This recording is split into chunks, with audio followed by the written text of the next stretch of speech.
right now I'm just putting her hair back, making sure that all the baby hairs are out of the face, that my canvas is clean and easy to work with. I'm just using normal hair gel and a hairbrush to stick the baby hairs down, make sure her hair is nice and sleek.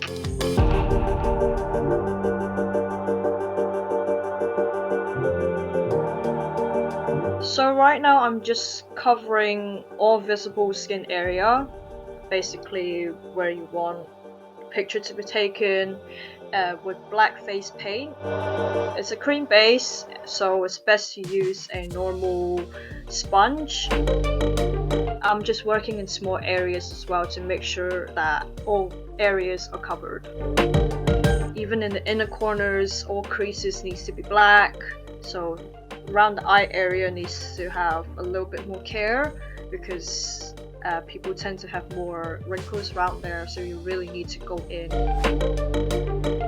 I'm going in with both the translucent setting powder and also black eyeshadow, and the only reason why I'm using both is because sometimes if you put translucent setting powder on top of black, it might go sometimes quite grey and you lack that kind of darkness to the black.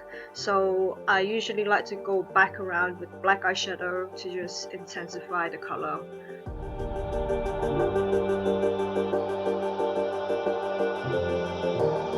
So the only reason why I have to work down the neck is because what I plan to do next is going to be in the chest area and also down the shoulders. And obviously when you take a photograph, you don't just always want to have the head taken. You want a bit of the neck and shoulders as well, so it gives a nice composition in your photo.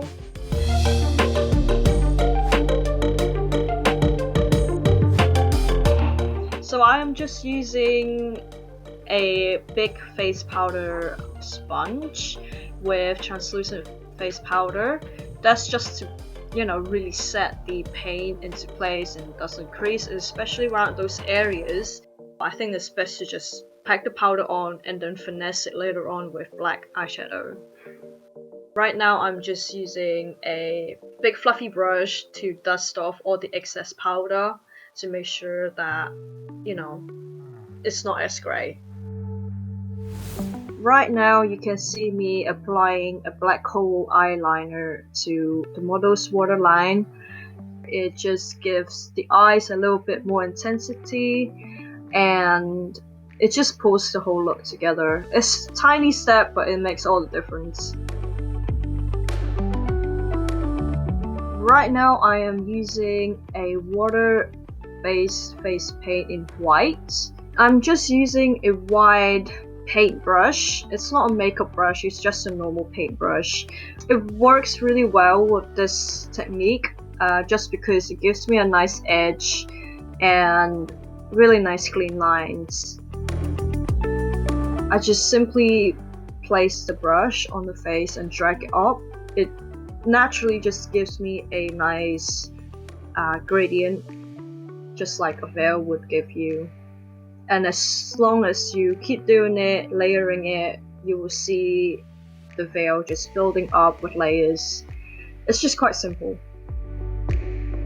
I'm using a water-based, water-activated face paint right here, just because of the texture that it gives me, and I can control the consistency and transparency of the paint.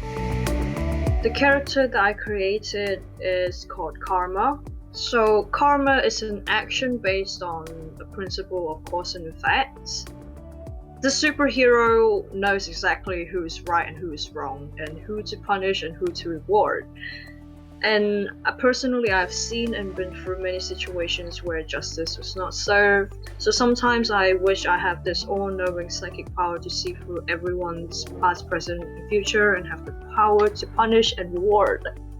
So having a psychic all-knowing powers will allow her to place her judgment accurately, and her invisibility would be a constant reminder of you better watch yourself because she is watching.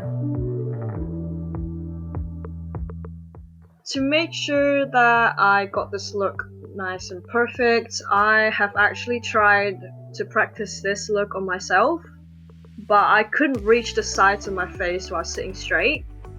So after 15 minutes of trying, I gave up and I focused on practicing the brush strokes against a black base on my arm in a small scale.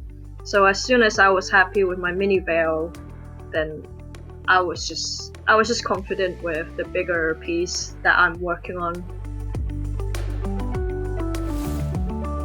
Sometimes I like to go in with a smaller paintbrush with a black face paint and just sort of fine tune it a little bit, give it a little bit more texture, correct it a little bit. I wanted a little bit more symmetry on the neck area because to me it felt like that area is very eye-catching. I didn't really need to go back into the same area that much just because the brush stroke and the paint has already, created the perfect gradient for me, so I didn't really have to go back in anymore apart from any fine-tuning, just to put a little bit more darkness in certain area.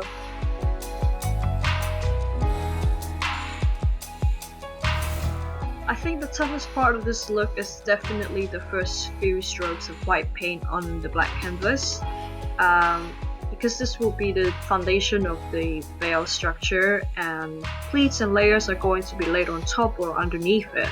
So if the first stroke is wonky or too bright, it will kind of dictate the whole movement of the veil and the general contrast of shade and light.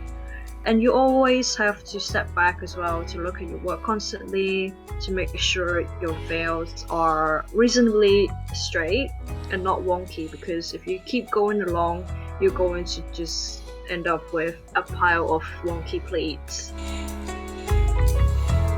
I felt like the veil on its own wasn't enough. It didn't have enough depth and it needed a background to sort of show invisibility.